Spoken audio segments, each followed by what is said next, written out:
To upload a portfolio, go to your profile.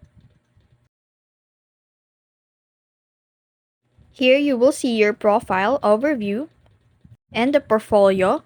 Click the plus button and you will be directed to add a new profile project.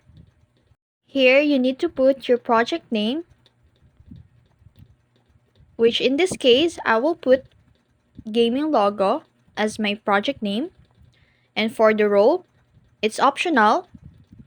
For the description, you have to put what is the description of your portfolio or your project.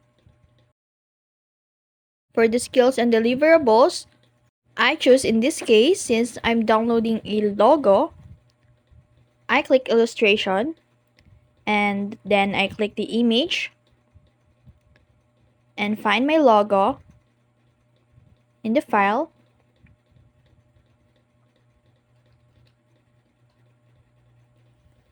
And upload it. After that, click the next preview. Then it will show you the preview. Click next thumbnail.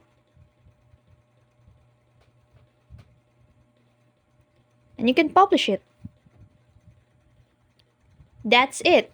You've successfully added a portfolio in Upwork.